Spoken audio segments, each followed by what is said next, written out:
앞서 함께 찬양하면서 가만 생각해 보니까 우리가 일상 가운데 바삐 살아가다가 정한 시간에 또 정한 장소에 나와서 하나님 앞에 우리 자신을 하나님 앞에 보여드리고 또 하나님을 찬송하고 또 하나님 우리에게 주시는 말씀에 귀를 기울이고 또 그 말씀을 붙들고 기도한다는 이 자체가 얼마나 복되고 아름다운 것인지를 다시 한번 우리 마음 가운데 깨닫게 되었습니다. 하나님께서 이 예배의 자리로 우리를 부르신다는 것, 그것은 우리가 세상으로부터 구별된 자들이요 뿐만 아니라 하나님께서 이 시간을 통하여서 우리의 영혼을 믿음으로 굳세게 하시는 하나님의 축복이 이곳 가운데 있음을 믿습니다. 오늘도 함께 예배하는 분들, 또 영상을 통해 함께 하고 있는 분들 모두가 내가 정말 하나님 앞에 특별한 은혜로 여기에 있다, 내가 예배 드릴 수 있음이, 내가 찬송할 수 있음이, 내가 하나님의 이름을 부를 수 있음, 그 자체가 우리에게 큰 힘이고 우리에게 소망이 된다는 사실을 항상 잊지 않는 우리 모든 성도님 되시기를 축복합니다.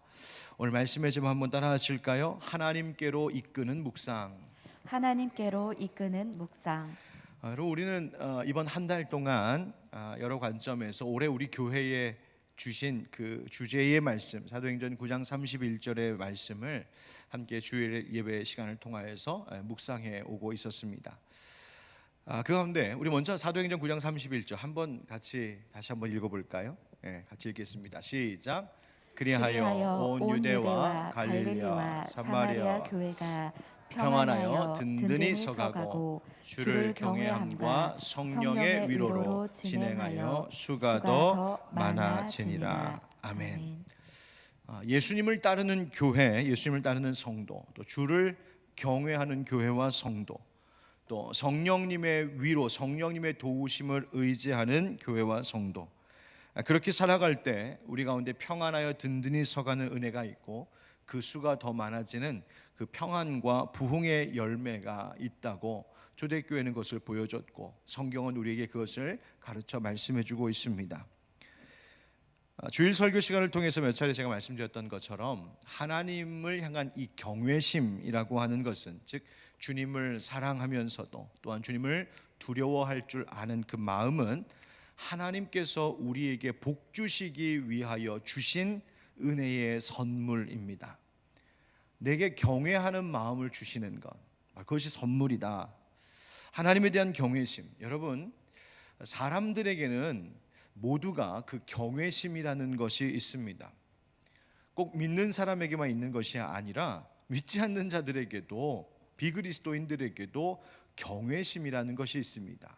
문제는 그 경외의 대상이 각각 다르다는 것에 있습니다. 또 그 대상들마다 쓰는 말도 조금씩 달라집니다. 그러나 그 마음의 뿌리가 같습니다. 어떤 사람은 국가의 지도자를 존경하고 충성을 다짐합니다.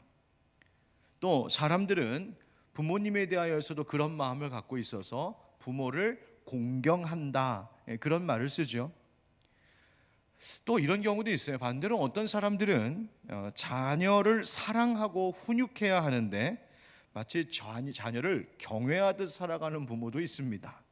그래서 자녀에게 하나님을 경외하는 것을 가르쳐야 하는데, 이것이 하나님 경외함을 가르치는 것이 부모가 자녀를 양육함에 있어서 기본인데, 경외받으셔야 되는 하나님의 자리에 자녀를 떡하니 앉혀놓고 자녀를 경외하듯이 살아가는 부모도 있습니다. 어떤 사람들은 자기가 좋아하는 연예인이나 스타를 그 마음을 품어서 그들에 대한 동경심을 갖기도 합니다. 돈이나 물질을 경외합니다라고 말하는 사람은 하나도 없지만, 그러나 물질에 대한 애정과 집착으로 살아가는 사람들은 많이 있습니다. 비록 경외심이라고 하는 말을 물질이나 이 돈, 재물에 대하여 쓰지는 않지만 사실 들여다보면 돈과 물질에 대한 경외심에 붙잡혀 살아가는 겁니다. 돈을 사랑하고 돈 때문에 두려워하고. 그래서 예수님께서도 뭐라고 하셨습니까? 하나님과 재물을 겸하여 섬길 수 없느니라.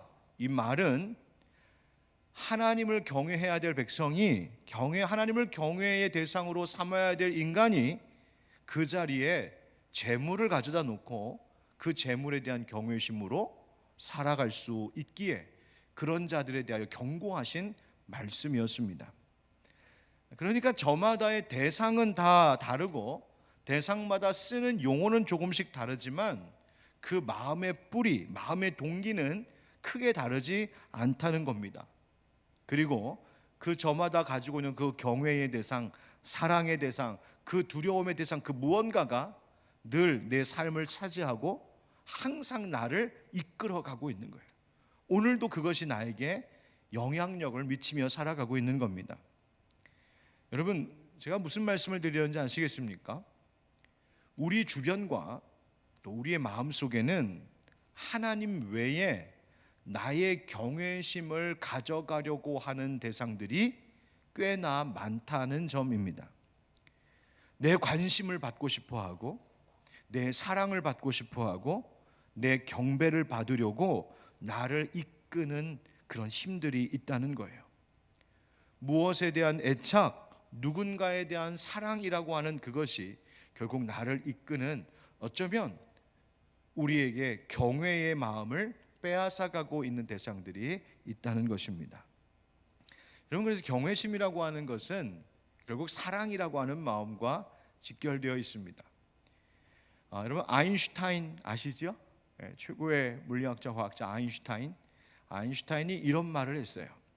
만유인력도 사랑에 빠진 사람은 책임지지 못합니다. 이런 무슨 말일까요? 만유인력이라고 하는 것은 이제 모든 걸 이렇게 다 끌어당기는 힘이 있다는 거잖아요. 그런데 사랑의 힘이 더 크다는 거예요. 그래서 과학자도 인정했어요. 사랑에 빠지면 그 무엇도 감당할 수 없을 정도로 거기에 그 사랑의 대상에 끌려가게 되어 있다는 말입니다. 여러분, 하나님에 대한 경외심이라고 하는 것은 거룩하신 하나님 앞에 서는 두려움이자 동시에 하나님의 강력한 사랑에 내가 이끌려가는 것, 세상 다른 어떤 것도, 심지어 만유인력도, 그 어떤 것도 나를 끌어당기지 못하고 나를 오직 하나님께만 이끌어가게 하는 것이 하나님에 대한 사랑이요, 바로 그 마음이 경외심입니다. 그러면 앞서 말씀드린 것처럼 내 마음을, 그리고 내 일상의 모든 생활들을 자꾸 끌고 가려고 하는 많은 다른 대상들, 하나님 외에 다른 대상들이 있는데 어떻게 하면 그 대상들을 내가 끊어버릴 수 있고 내가 사는 모든 날 동안 시인이 시편에서 늘 노래하듯이 내가 평생에 주님을 찬송하겠습니다 라고 고백한 것처럼 나의 사는 모든 날 동안 하나님에 대한 사랑과 두려움, 곧 하나님에 대한 경외심으로 하나님께 늘 이끌리는 삶을 살아갈 수 있을까? 유명한 시 있습니다. 나태주 시인의 풀꽃이라고 하는 시, 여러분 다 아실 거예요. 앞에 화면 혹시 돼 있습니까? 네, 이런 시죠. 너무 짧아서 같이 읽어볼까요? 시작. 자세히 보아야 예쁘다, 오래 보아야 사랑스럽다, 너도 그렇다. 나태주 시인이 TV에 나와서 인터뷰하는 것을 본 적이 있는데 그분 시는 다 짧아요. 그래서 왜 그렇게 짧게 지으시냐고 여쭤봤더니 시는 바쁜 현대인들에게 긴급 처방과 같은 것이다. 그래서 이런 긴급 처방을 길게 하지 않잖아요. 그래서 짧은 한마디, 짧은 몇 구절로 강력하게 그 영혼을, 그 마음을, 그 삶을 살려내야 되는 것이 이 시라고. 저도 설교를 그래서 빨리 끝내려고요. 이 자세히 보아야 예쁘다, 오래 보아야 사랑스럽다, 너도 그렇다. 이 시가 어떤 의미입니까? 그저 그냥 흔해 빠진 풀꽃, 지나쳐가면 아무것도 아닌 것인데, 그냥 스쳐 지나가면 아무 인연도 없고 아무 관계도 맺을 것이 없는데 멈춰서서 주목하기 시작하면, 오랫동안 바라보면 그 대상에 대한 사랑이 시작된다는 것이죠. 한번 그 관계를 맺고 나면 그 길을 지나갈 때마다 그것은 나를 이끄는 힘이 됩니다. 여러분, 풀꽃이라고 하는 이 시는 풀꽃 1도 있는데요, 혹시 풀꽃 2, 풀꽃 3도 있는 거 아십니까? 풀꽃 투를 소개해드리겠습니다. 그분의 시에 이런 시가 있어요. 풀꽃 투. 한번 같이 읽어봅시다. 시작. 이름을 알고 나면 이웃이 되고, 색깔을 알고 나면 친구가 되고, 모양까지 알고 나면 연인이 된다. 이것은 비밀. 여러분, 지금 옆에 사람 돌아보지 마시고요, 저만 딱 보고 내 오른쪽 왼쪽에 앉아 계신 분이 무슨 색깔 옷을 입은지 아시는 분 기억나요? 보지 말고. 기억나세요? 어떻게 알 수 있을까? 어떻게 기억하시는 분은 어떻게 기억하는 것일까? 눈썰미가 좋을 수도 있지만 가만히 보고 있어야 했어요. 여러분, 이름을 알려면 어떻게 해야 됩니까? 멈춰서서 마주보고 말을 걸고 묻고 들어야 됩니다. 그렇죠? 시간이 필요합니다. 색깔을 알려면 어떻게 해야 됩니까? 조금 더 관심 있게 살펴봐서 이분이 이런 색 옷을 입으셨구나, 이분 머리 색깔이 이런 색이구나, 알 수 있으려면 시간이 필요합니다. 모양까지 알려면 조금 더 시간을 내어 그 대상을 응시하는 것이 필요합니다. 결국 이 나태주 시인이 뭘 말하고 있냐면, 우리가 자꾸만 사랑을 놓치고 때로는 사랑이 식어가고 사랑할 대상을 사랑하지 못하고 사는 이유는 사랑할 만한 대상이 없어서가 아니라 그 사랑의 어떤 대상 앞에 잠시라도 머무르며 깊이 관심을 갖고 바라보는 그 시간조차, 그 잠잠하고 고요한 시간조차 갖지 못하고 그저 바삐 내 생각만, 내 갈 길만, 내 할 일만 생각하며 살아가기 때문이라고, 사실은 이 시를 통하여 우리의 이 부족한 면을 꼬집어 말하고 있는 것 같습니다.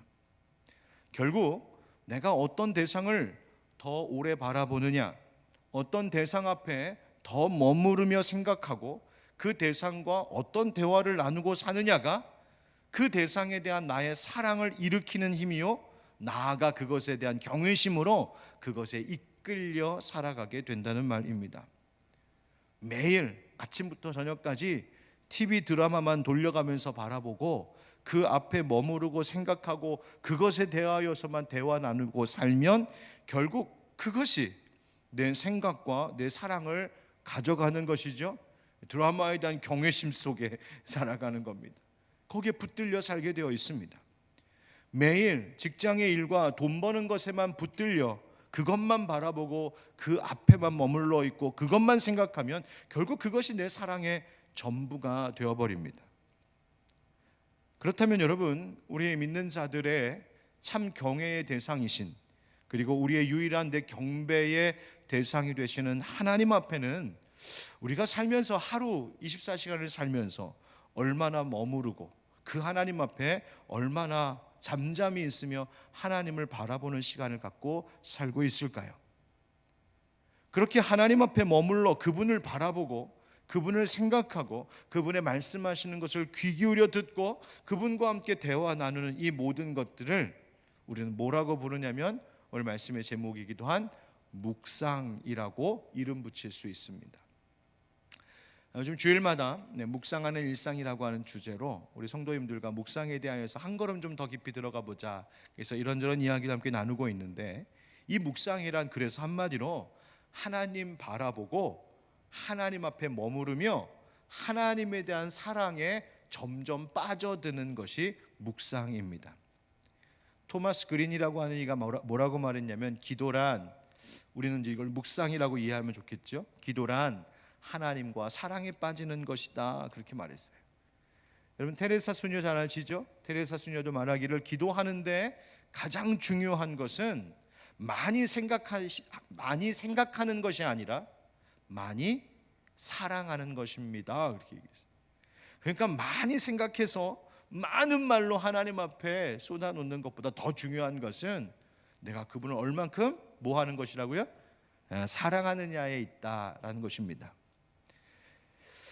여러분 어떠십니까? 여러분, 기도와 묵상의 삶으로 하나님과 사랑에 빠져 살고 계십니까?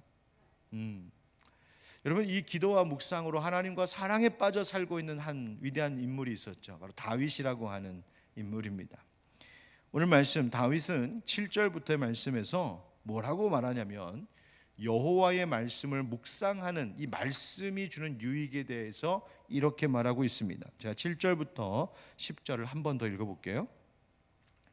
여호와의 율법은 완전하여 영혼을 소성시키며 여호와의 증거는 확실하여 우둔한 자를 지혜롭게 하며 여호와의 교훈은 정직하여 마음을 기쁘게 하고 여호와의 계명은 순결하여 눈을 밝게 하시도다.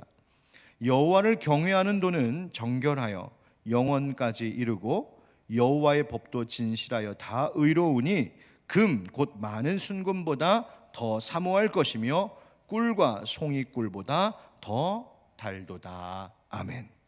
여기 보니까 같은 말들이 좀 반복되고 있는 것 같죠? 여호와의 율법도 나오고 여호와의 증거, 여호와의 교훈, 여호와의 계명, 여호와를 경외하는 도, 여호와의 법, 이렇게 비슷한 말들이 반복되는데 사실 이 말들을 표현들을 다 한마디로 정리하면 여호와 하나님의 말씀이라는 거예요. 하나님의 말씀, 하나님의 말씀은 이렇더라는 거예요. 다윗이 곰곰이 생각해보고 삶을 반추해보고 묵상해보니 하나님의 말씀에는 이러한 유익이 있더라 말해주고 있어요. 어떤 유익일까요? 저도 오늘 이 말씀을 곰곰이 묵상하며 7가지로 이렇게 정리해봤어요. 첫째, 말씀은 영혼을 다시 생기 있게 한다. 우리의 죽어가던 영혼을 다시 소성시킨, 다시 살리는, 생기 있게 하는 것이 하나님의 말씀이다. 두 번째, 말씀은 어리석은 자를 깨우쳐 지혜롭게 해준다. 인생의 지혜가 하나님의 말씀 가운데 있다.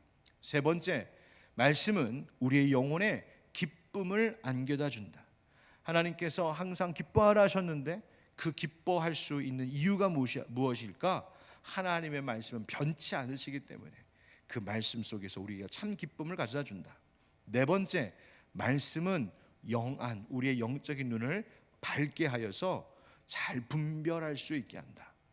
다섯 번째, 말씀은 마음과 삶을 흔들리지 않도록, 말씀은 우리를 든든하게 붙들어줘서 흔들리지 않도록 한다.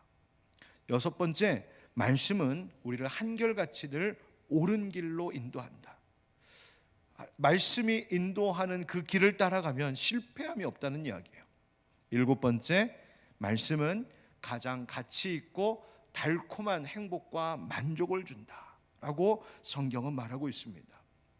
하나님이 창조하신 이 세상을 살면서 내가 가장 최고의 삶, 가장 복된 삶을 살 수 있는 유일한 길은 이 세상을 창조하신 그 하나님께서 주신 법도대로, 그 말씀대로 사는 것입니다. 그 말씀이 우리의 생명을 살리고, 말씀이 우리를 지혜롭게 하고, 말씀이 우리의 마음을 기쁘게 하고, 말씀이 우리의 눈에 영화를 밝히시고, 말씀만이 영원하고 진실하다는 것이죠. 다윗이 이것을, 말씀의 이 위대함을 표현하려다가 결국 비유해서 말한 것이 뭐냐면, 말씀은 금 같습니다, 말씀은 꿀 같습니다, 이런 거예요. 금이라고 하는 것은 다윗이 살던 그 고대 당시에 가장 가치 있는 것이 바로 금이었고, 꿀이라고 하는 것은 그가 살던 그 사회에서 가장 달콤한 것을 대표하는 것이 꿀이었어요. 그냥 가장 가치 있고 가장 달콤한 것이 하나님의 말씀입니다. 그러니 하나님의 말씀을 묵상하며 살아가는 자들에게 그 인생의 참된 가치를 알게 하시고, 그 우리의 삶을 정말 달콤한 송이꿀과 같이 행복과 만족을 주는 삶으로 이끄시는 것이 여호와 하나님의 말씀이라고 하는 거예요. 그래서 그 말씀대로 살면 11절 말씀과 같이 또 주의 종이 이것으로 경고를 받고 이것을 지킴으로 상이 크니이다. 하나님의 말씀을 지키는 것, 하나님의 뜻대로 사는 것이 이것이죠. 우리의 인생의 무거운 짐이, 말씀을 가지고 사는 것이 인생의 무거운 짐이 아니라 오히려 하나님의 말씀대로, 그 원리대로 살아가는 기쁨 속에서 살아갈 때 인생의 모든 무거운 짐을 하나님께서 가벼이 하시고 즐겁게 하시고 더하여 상이 크다라고 말씀하고 계십니다. 오늘 하나님의 말씀 듣고 계신 우리 성도님들, 하나님의 말씀을 정말 깊이 사랑함으로, 또 그 말씀대로 살아감으로 하나님이 주시는 놀라운 상급을 누리는 복된 인생 되기를 축복합니다. 17세기에 영국의 토마스 왓슨이라고 하는 유명한 청교도 설교자가 있었는데요. 그가 얼마나 탁월하고 뛰어났냐면 당시 유명했던 설교자 스펄전 목사님이 자기의 스승과 같이 삼을 정도다라고 할 정도로 그렇게 탁월하고 깊이 있는 가르침 그리고 설교를 전했던 이가 바로 토마스 왓슨이라고 하는 청교도 목사님이 있습니다. 그런데 이 토마스 왓슨이 무엇을 참 많이 강조했냐면 바로 오늘의 주제가 되고 있는 묵상에 대하여 많이 강조했습니다. 그래서 묵상이야말로 모든 성도들의 기본이요 삶의 목적이라고 말하고 있어요. 그래서 묵상하는 삶은 내 인생이 바쁘다, 난 요즘 너무 바빠, 요즘 너무 할 일이 많아 라고 하는 말로 핑계대서 소홀할 수 없는 것이 묵상이라고 말해요. 뭐라고까지 말하냐면 난 묵상하는 거 그래 맞아요 목사님, 말씀 읽고 기도하고 묵상하는 건 제가 중요한 건 알겠는데 요즘 제가 너무 바빠서 제가 묵상을 요즘 못하고 살아요 라고 혹시 말씀하신다면 그 사람은 어떤 분이냐면 농부가 이렇게 말하는 것하고 똑같은 거예요. 농사 짓는 농부가 요즘 너무 바빠서 밭 갈고 씨 뿌리는 농사를 못하고 살아요. 여러분 이게 정상적일까요? 아니에요. 자기의 목적을 잃어버린 거예요. 묵상이라고 하는 것은 내 삶의 목적과 같은 것이다. 묵상은 그냥 내가 시간이 남을 때 잠시 오늘 좀 말씀 좀 한번 읽어볼까? 그리고 어쩌다 한번 펼쳐보는 내가 여유 있는 시간에 하는 것이 아니라 묵상이라고 하는 것은 마치 농부에게는 농사 짓는 것, 밭 갈고 씨 뿌리는 것이 마땅한 그의 본업인 것처럼 묵상은 이 땅을 살아가고 있는 호흡을 가진 모든 사람들이 마땅히 해야 될 삶의 목적이요 기본적인 나의 직무라는 거예요. 묵상이. 그래서 이 토마스 왓슨이 그 책에서 묵상에는 다음과 같은 7가지의 유익이 있다라고 이렇게 정리를 해 주었어요. 앞서 말씀드린 것과도 유사한 면들이 있습니다. 첫째는 뭐냐면 묵상은 말씀의 진리를 마음속에 전달하는 유익을 줍니다. 이렇게 말해요. 이런 묵상이라고 하는 말은 히브리어로 하기온이라고 하는 말은 되새긴다, 곱씹는다 이런 말이에요. 그러니까 말씀을 계속 곱씹어 말하는 것을 해요. 읊조리는 것을 이야기해요. 여러분 말씀을 그냥 공부하면 지식으로는 남습니다. 그런데 지식으로 남는다고 그것이 내 삶에 다 영향을 주는 것은 아니에요. 지식이 내 영의 양식이 되기 위해선, 즉 머리에만 머무르는 것이 아니라 내 마음 가운데에 그 영의 양식으로 자리 잡으려면 말씀을 깊이 곱씹고 되새기는 묵상이 필요하다. 두 번째, 묵상은 우리의 마음을 진지하게 하여 최상의 상태로 유지시키고 안정시켜주는 힘이 있다고 말해주고 있어요. 여러분 좀 가슴 아픈 과거 일이지만 여러분 세월호 사건이 터졌을 때 그때 한참 조사하면서 TV 뉴스나 신문에 자주 나왔던 단어가 뭐냐면 평형수라고 하는 말이 자주 나왔어요. 평형수라고 하는 것은 배의 바닥에 적당량의 물을 채워두는 것을 이야기해요. 왜 이 물 위에 떠야 되는 이 배 밑바닥에 왜 평형수를 채워 넣을까? 이유는 오뚜기와 같이 오뚜기는 그 무게중심 추를 밑에다 달아서 무게중심이 밑에 있어서 툭 쳐도 다시 균형을 잡고 딱 세워지잖아요. 밑에가 무거우니까. 그러니까 큰 배도 넘어가지 않게 하기 위해서 그 밑에 그 평형수를 채워 안정을, 즉 균형을 유지하는 것, 중심을 잃지 않게 하는 것인데, 마치 하나님의 말씀을 묵상하는 것은 우리의 삶이 흔들리지 않도록, 치우치지 않도록, 쓰러지지 않도록 중심과 균형을 잘 잡을 수 있도록 나의 항상 무게중심이 되어주는 것이 뭐다? 하나님 말씀 묵상하는 것이다. 이렇게 말해주는 거예요. 세 번째, 묵상은 우리의 감정에 불길을 일으키는 풀무와 같다 이렇게 말합니다. 여러분 다윗이 시편 39편 3절에 이런 고백을 해요. 작은 소리로 읊조릴 때에, 이 읊조림이 묵상이거든요. 작은 소리로 읊조릴 때에 내 마음에 불이 붙으니. 하나님의 말씀을 묵상하다 보니까 막 불이 붙다는 거예요. 여러분 요즘에 외식하기 참 어려운데 옛날 추억을 떠올려서 이런 갈비집 가면 숯을 피워주잖아요. 숯을 피울 때 어떻게 합니까? 옛날에는 숯 밑에다가 부채로, 지금은 기계로 후 바로 넣어가지고 불을 확 일으키잖아요. 마치 그것과 같이 묵상은 우리의 마음 가운데 뜨거운 감정을 일으키는데, 그 불꽃과 같은 감정은 뭐냐면 하나님의 앞에서의 그 거룩한 감정, 하나님을 사랑하는 감정, 하나님 안에서 그 금과 송이꿀처럼 달콤한 인생의 행복을 맛보는 그 즐거움 감정, 행복한 감정, 바로 그 감정을 우리 안에 확 불러일으키는 것이 묵상이다. 그럼 왜 그런 감정이 필요할까? 네 번째, 묵상은 우리로 거룩한 의무를 행하기에 적합한 상태로 만들기 때문이라는 거예요. 여러분 여름철에 아이들이 이렇게 물총 가지고 노는 거 보셨습니까? 예전에는 그냥 조그만 권총같이 생긴 거, 이 손잡이를 찍찍찍 누르면은 이제 물총이 나갔지만 이게 참 많이 안 나가요, 생각보다. 예. 근데 요즘 아이들 쓰는 물총은요, 한번 딱 쏘면 엄청 멀리 나갑니다. 다음에 한번 들고 와봐야겠네, 여름 되면. 그리고 굉장히 오래 나가요. 우와, 신기하다. 저게 어떻게 저렇게 나갈까 했는데 알고 봤더니 놀라운 과학적인 원리가 있어요. 애들이 요즘 물총은 이만하게 크게 생겼거든요. 그래서 막 뭐를 이렇게 펌프질을 해요. 그러면 물이 차 있는 물통에 기압이 꽉 차 있어요. 막 터지기 직전. 그때 방아쇠를 딱 당기면 구멍이 탁 열리면서 그 기압 때문에 물이 내 손으로 이렇게 찍 짤 때보다 훨씬 더 멀리 나가고 훨씬 더 오래 나가는 거예요. 제가 왜 이 말씀드리냐면 묵상이 그런 거예요. 묵상을 통하여서 그 풀무와 같이 내 마음의 감정을 뜨겁게 불러일으키면 내 안에 그 뜨거움, 하나님에 대한 열정, 하나님에 대한 사랑, 하나님에 대한 경외심, 그 거룩함에 대한 갈망이 가득가득 차 있는 거죠. 그때 내가 그 말씀을 붙잡고 어떤 일을 딱 실천하기 시작하면, 그때 하나님이 명령하신 그것에 순종하기 시작하면 그때 놀라운 역사들이 일어나게 되는 거예요.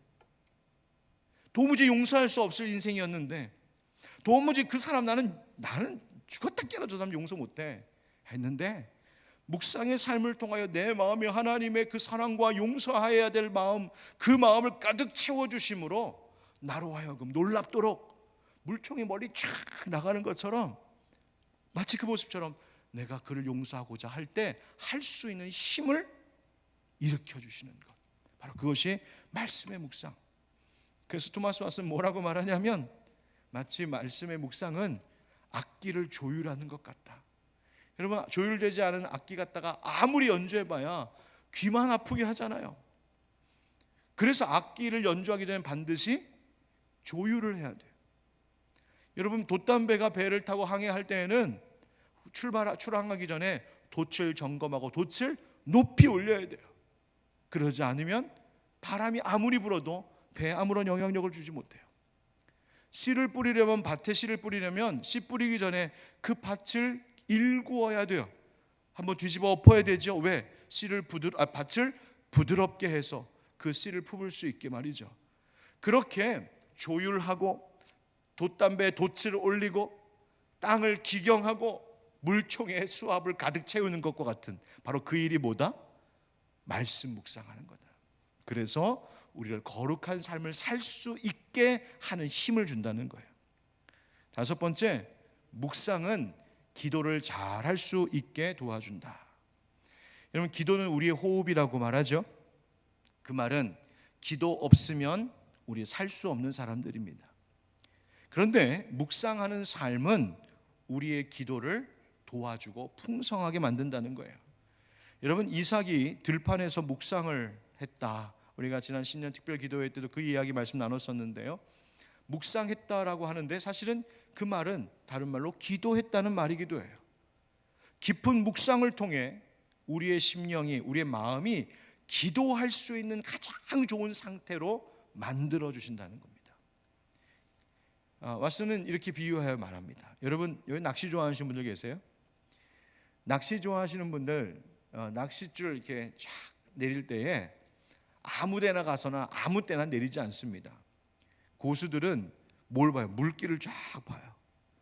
그리고 여기에 지금 물고기가 올 때인가 아닌가를 잘 알아요. 그래서 아무 때나 그냥 마음 내키는 데다가 낚싯줄을 들이워서 시간만 허송하지 않고 정확하게 물고기가 지나갈 그때, 물고기가 많이 수면 위로 올라오는 그 온도에, 그 계절에 딱 거기다가 탁 대는 거예요. 그러면 영락없이 고기가 잡히는 거죠. 바로 그게 낚시꾼들의 비법이고 고수들이 그렇게 하는 것이죠. 마치 묵상은 그런 겁니다. 묵상은 기도의 낚싯줄을 던지는데 아무 때나 하는 것이 아니라 은혜라는 물고기를 건져 올리기에 가장 좋은 그 시기로 만드는 것이 마음의 묵상, 하나님의 말씀을 묵상하는 거예요. 묵상함을 통하여서 기도할 때마다 응답 얻는 역사가 일어나게 하는 것, 그것이 말씀의 묵상이라는 말이에요. 여섯 번째, 묵상은 죄를 강력하게 억제하는 수단이 된다. 죄가 뭐고 어떤 결과를 낳게 할 것인지 진지하게 묵상하지 않으면 인간은 죄에 사로잡혀 버리는 거죠. 그래서 묵상은 죄를 막아주는 황금방패와 같습니다. 그렇게 말합니다. 일곱 번째, 묵상은 우리의 탐욕을 억제한다. 묵상은 우리로 하여금 마음을 연결하게 하므로 세상을 사랑하는 마음은 점점 좀 약해지게, 대신 하나님을 사랑하는 마음은 점점 더 커지고 뜨거워지게 하는 것이 묵상의 힘이라는 거예요. 오늘 다윗이 본문 가운데서 이야기하는 것과 통하는 이야기들이죠. 하나님의 말씀에 이러한 유익이 있다는 겁니다. 다윗이 그렇게 말씀 앞에 묵상하면서 서서 보니까 말씀을 통하여 결국 누구를 성찰하게 됐냐면 자기 자신을 돌아보게 되는데, 그래서 오늘 본문의 12절 13절에 이렇게 말해요. 자기 허물을 능히 깨달을 자 누구리요? 나를 숨은 허물에서 벗어나게 하소서. 또 주의 종에게 고의로 죄를 짓지 말게 하사 그 죄가 나를 주장하지 못하게 하소서. 그리하면 내가 정직하여 큰 죄과에서 벗어나겠나이다. 아멘. 다윗이 하나님의 말씀을 잠잠히 묵상하다 보니까 그 말씀이 마치 거울과 같고 빛과 같아서 내게 어떤 죄와 허물들이 있는지가 드러나 보이기 시작하는 거예요. 하나님 말씀 앞에 비춰보니까 내가 죄가 너무 많고 하늘 아래 내가 부끄럽고, 그 밝은 태양이 마치 어두운 구석을 비추는 것처럼 하나님의 말씀의 빛 앞에 내 안에 있는 여러 가지 죄과들이 막 드러나는 것을 보았어요. 그래서 하나님의 그 순결하고 정직한 말씀 앞에 제가 너무 부끄럽고 내가 숨고 싶습니다, 그러는 겁니다. 그래서 끝으로 시인이 뭐라고 다윗이 고백하냐면, 우리 14절 같이 읽어보실까요? 14절 시작. 나의 반석이시요 나의 구속자이신 여호와여, 내 입의 말과 마음의 묵상이 주님 앞에 연락되기를 원하나이다. 아멘. 내 입의 말과 마음의 묵상이 주님 앞에 연락되기를 원한다. 보니까 입의 말과 마음의 묵상을 따로 떼어 분리하여서 이야기하고 있죠. 말들이라고 하는 것은 여기 내 입에 말이라고 됐지만 히브리어로 보면 복수로 되어 있어요. 내 말들, 내 말들, 언어들. 이 말은 나의 언어 생활, 내가 말하는 것을 비롯한 바깥으로 나가는 모든 외적인 활동들을 대표하고 있는 말이에요. 말하고 행동하고 하는 모든 것들, 내 말들. 그러면 그거와 함께 옆에 같이 대조되고 있는 마음의 묵상이 뭘까? 바로 그것이 말씀 묵상하고 내 마음의 모든 생각과 내면의 것들을 이야기하는 거예요. 이것이 지금 따로 구별되어 있죠. 근데 우리는 자꾸만 착각하면서 살 때가 많아요. 내가 기도를 통해서 말을 많이 하면 그게 다 된 줄 알아요. 내가 뭘 많이 하면, 내가 말을 많이 하면, 하나님 앞에 뭘 많이 떠들면 그것이 다 되었다고 생각해요. 물론 하나님 앞에 우리가 말을 많이 하는 것도 필요하기도 하고 그렇게 쏟아놓는 것이 중요합니다. 그런데 오늘 말씀 가운데 내가 말하는 것, 행동하는 것 못지않게 사실 그것보다 더 중요한 것이 있으니 내 마음에 깊이 묵상하는 것이 필요하다. 그래서 그 묵상함으로 하나님 앞에 이것이 다 연락되길 원합니다. 내가 무슨 말을 하는지, 내 마음에 무엇을 품었는지, 내가 무엇을 묵상하고 있는지 이것이 다 하나님께 올라가기를 원합니다. 왜? 하나님은 나의 반석자이시오 나의 구속자이시기 때문에. 따라합시다. 하나님은 나의 반석이시오 나의 구속자이십니다. 그럼 반석이라고 하는 건 뭐예요? 반석, 굳건함, 버팀목과 같은 거예요. 또 이 반석은 나의 숨을 피난처가 되기도 해요. 나의 안전을 지켜주는 하나님이 그런 분이시라는 거죠. 나의 구속자, 여기서 구속자라는 말은 책임져 주시는 분이란 말이에요. 여러분 룻기에 보면 시어머니 나오미와 룻이 다시 유대 땅 베들레헴으로 돌아왔는데, 돌아오고 보니까 뭐 먹고 살 길이 막막하잖아요. 그래서 룻이 뭐 합니까? 남의 밭에 가서 그 추수하고 남은 그 밭에서 떨어진 이삭을 줍잖아요. 그걸로 먹고 살려고. 그런데 거기서 누굴 만납니까? 보아스를 만나죠. 보아스. 그래서 보아스가 룻을 이제 맞아들이고 책임지게 되는데, 그래서 그 보아스와 룻 사이에서 다윗이 태어나고 예수님의 가문이 시작되죠. 그런데 그때 그 보아스가 룻에게 했던 말이 뭐냐면, 나는 너의 기업을 물을 자다, 이렇게 말해요. 그 기업 물을 자라는 말이 뭐냐면, 난 너의 친족이기도 하다. 이 말은 내가 너를 경제적으로 너의 삶을 어려움에서 돌볼 의무가 있는 사람이다, 이런 말이에요. 바로 하나님은 나의 구속자이십니다라고 하는 이 말은, 하나님은 나를 살리실 책임을 가지고 계시고 나를 돌봐주시는 그 책임에 성실하신 분이라는 거예요. 하나님이 나를 책임져 주신다. 그러니 내 입술의 말과 내 마음의 묵상은 나를 굳건하게 붙잡아 주시고 나를 버티게 하시고 나를 피할 수 있게 하시는 그 반석이요 피할 바위 되신 하나님, 또 나의 삶을 책임져 주실 그 하나님, 그 하나님께 항상 내 입술의 말과 내 마음의 묵상이 연락되기를 원해요. 하나님 나와 함께 해주시고 나를 도와주십시오. 그 고백을 다윗이 하나님 앞에 올려드리고 있는 거예요. 산성도 여러분, 말씀의 묵상이 우리를 그렇게 만들어갑니다. 말씀 묵상할 때 나의 반석자 되시고 나의 구속자 되신 하나님께서 그 묵상하는 내 마음의 모든 것들을 아시고 나의 삶에 필요할 것들을 채우시고 내 영혼을 이끌어 주신다고 하나님 말씀이 약속하고 계십니다. 사랑하는 성도 여러분, 하나님 말씀 묵상에 더욱더 마음을 다하고 성실히 행하는 여러분들 계시 축복합니다. 그럼 이제 이쯤 되면 궁금한 게 있어요. 그럼 어떻게 하는 거예요? 어떻게 하는 거예요? 묵상에 대한 여러 가지 이야기가 있겠지만 간단하게 말씀드리면, 기독교 묵상 혹은 뭐 거룩한 독서라고도 말하고 있는 이 묵상, 기독교의 묵상에는 이 몇 가지 주제들, 즉 몇 가지 순서들이, 단계들이 있어요. 그 첫 번째가 바로 독서입니다. 읽는 겁니다. 하나님의 말씀을 뭐 하라고요?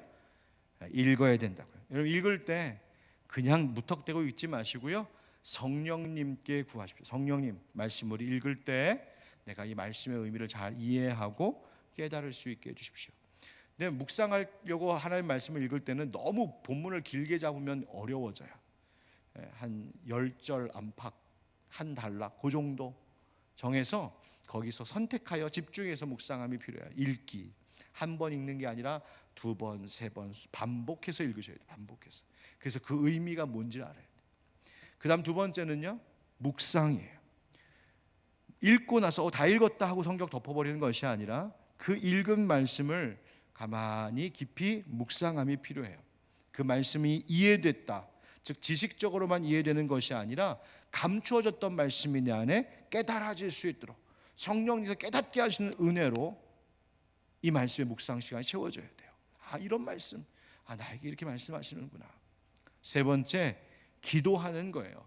바로 그 약속의 말씀, 하나님께서 묵상하는 가운데에 약속을 발견하게 하시고 은혜를 발견하게 하시고 내 삶에서 이렇게 살라고 하시는 그것에 대하여 그 말씀 앞에 잠시 머무르면서 깊이 그 말씀을 붙들고 기도하는 것이 필요해요.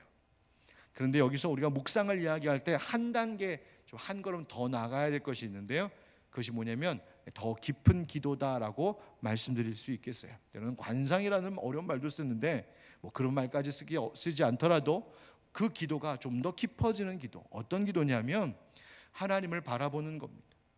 하나님을 그냥 느끼는 겁니다. 여러분, 사랑하는 사람과 함께 할 때에도 말을 많이 하는 것은 초보 단계예요. 오히려 말하지 않고 느끼고 그냥 바라보고 함께 있음으로 알고 그를 느끼는 것, 이것이 바로 이 더 깊은 기도의 즐거움입니다. 그래서 이 더 깊은 기도 안에 들어갈 때에는 많은 말을 하기보다 침묵할 수밖에 없어요. 하나님 나에게 뭐라고 말씀하시느냐 귀 기울여 듣기 때문이에요. 그래서 내 입은, 내 말은 멈추고 하나님의 말씀이 내 가운데 들어오고 내가 침묵 속에서 하나님을 그저 바라보는 거예요. 여러분, 가끔 어른들에게 인생의 조언을 구할 때가 있거든요. 이야기를, 이런 문제도 있고 저런 인생 어려움도 있고, 그렇죠?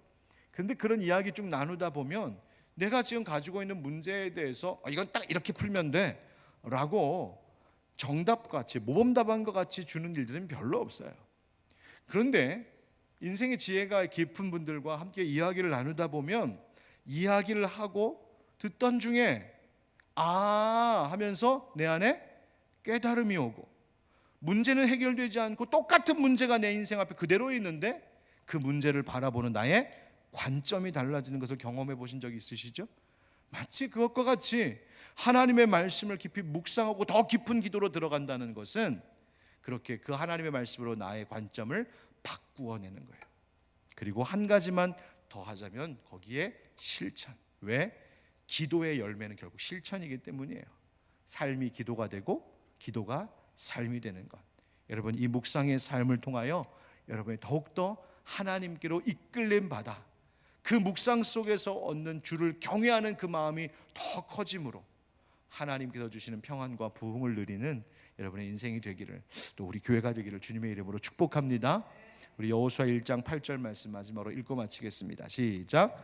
이 율법책을 네 입에서 떠나지 말게 하며 주야로 그것을 묵상하여 그 안에 기록된 대로 다 지켜 행하라. 그리하면 네 길이 평탄하게 될 것이며 네가 형통하리라. 아멘.